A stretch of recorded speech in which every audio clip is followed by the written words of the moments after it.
Bonjour à toutes et bonjour à tous. Voilà, je suis très heureuse de vous retrouver pour les énergies 2018 pour le signe des cancers. Voilà, alors pour ce faire, j'ai utilisé le Rider-Waite Golden Tarot traditionnel. Voilà, j'ai tiré 3 cartes. Une carte pour chaque domaine, donc le domaine sentimental, le domaine professionnel, le domaine relationnel.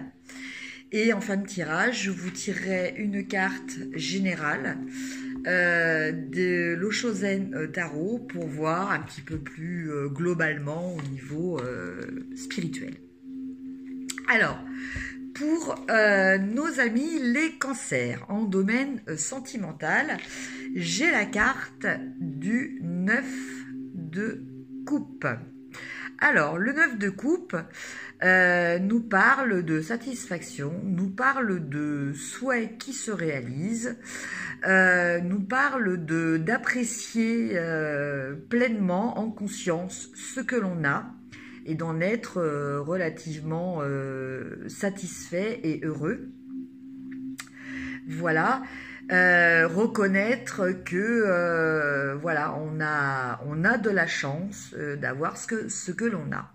Alors donc pour en application par rapport au domaine sentimental, eh ben, ça veut dire tout simplement que écoutez, au niveau affectif, pour les couples, tout se passe très bien. Ils sont très satisfaits il y a une grande satisfaction par rapport à la relation. Pour les célibataires, bien écoutez, ça veut dire aussi que les personnes célibataires savent aussi apprécier les avantages que peut représenter le célibat, parce qu'il n'y a pas que des inconvénients dans le célibat, même si nous sommes tous en quête d'amour. Voilà. Donc voilà, l'énergie vraiment de cette carte au niveau sentimental et donc la satisfaction et la reconnaissance, la gratitude par rapport à ce que l'on a. Au niveau professionnel, nous avons le diable. Alors, cette carte qui peut peut-être impressionner certains qui la voient en premier, n'est pas totalement négative. Elle nous met surtout une remarque de faire attention. De ne pas mélanger le pouvoir et le contrôle. Voilà, il y a certaines personnes qui vont vouloir à tout prix contrôler les autres pour avoir ce sentiment de pouvoir. Or, il faut savoir que c'est un sentiment qui est totalement illusoire. Voilà, ce n'est pas le fait d'assujettir les autres qui vous donne un pouvoir. Le seul pouvoir que l'on a, c'est sur soi-même. Voilà, même si quelquefois, sur des situations extérieures, on a l'illusion justement d'avoir le pouvoir sur les autres. Donc cette carte nous parle aussi peut-être au niveau professionnel. Pour les personnes pour certaines personnes qui ont le pouvoir de ne peut-être pas en abuser, de respecter certaines limites et de respecter les personnes qui sont sous leur hiérarchie. Pour d'autres personnes qui, elles, sont sous ce contrôle, peut-être de réaliser que de peut-être laisser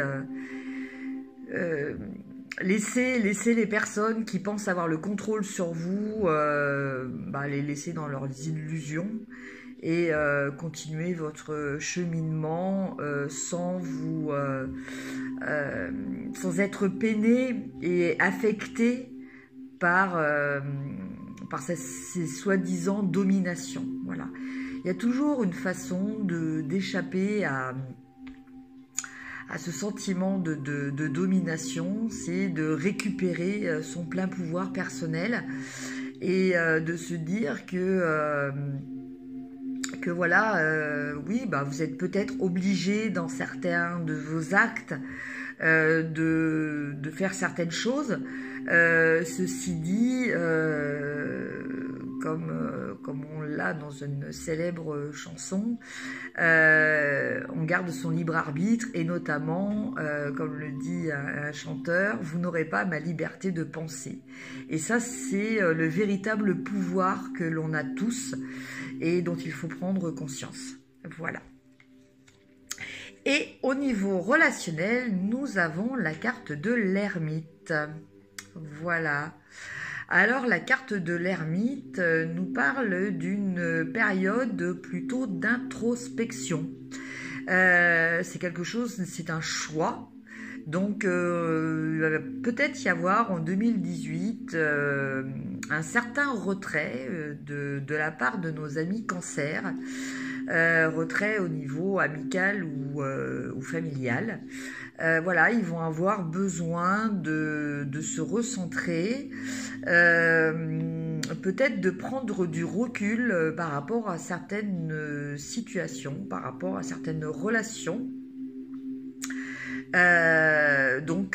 Voilà, bon, c'est pas une carte négative, hein, c'est pas du rejet ou de l'abandon, c'est une volonté personnelle de s'isoler pour mieux réfléchir. Voilà pour nos amis cancer en énergie générale. Et concernant donc l'énergie globale, alors, nous avons la carte des vies antérieures. Alors, qu'est-ce que nous dit cette carte par rapport à précédentes que l'on a vues? Les vies antérieures, moi, elles me font penser déjà beaucoup à la dernière carte. Attendez, je récupère les 3 cartes. À la dernière carte, hein, la carte de l'ermite. Voilà, l'ermite qui va réfléchir sur son expérience, sur ses expériences, donc peut-être aussi voilà, des vies antérieures pour les personnes qui ont réussi à faire un travail sur elles-mêmes et à avoir un petit peu des éclaircissements sur ces vies antérieures.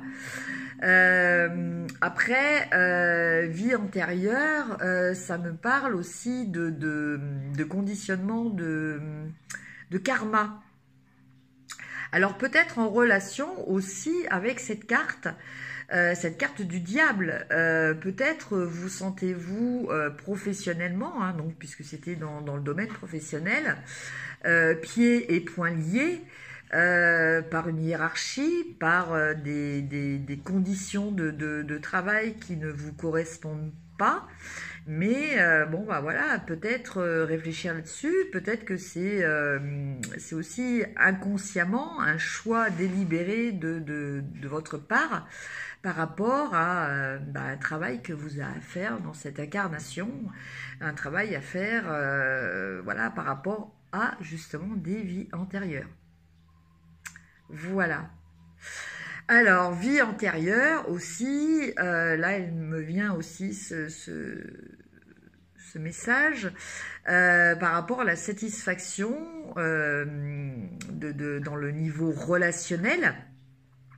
Voilà, on nous parle peut-être de rencontres d'âmes sœurs ou de flammes jumelles. Voilà, donc ce qui expliquerait aussi cet état de contentement et de plénitude qu'éprouve le personnage dans cette première carte au niveau sentimental. Voilà donc pour les énergies de nos amis les cancers, à qui je souhaite une fois de plus une très très bonne année 2018. Voilà. Je vous dis à très bientôt, merci et au revoir.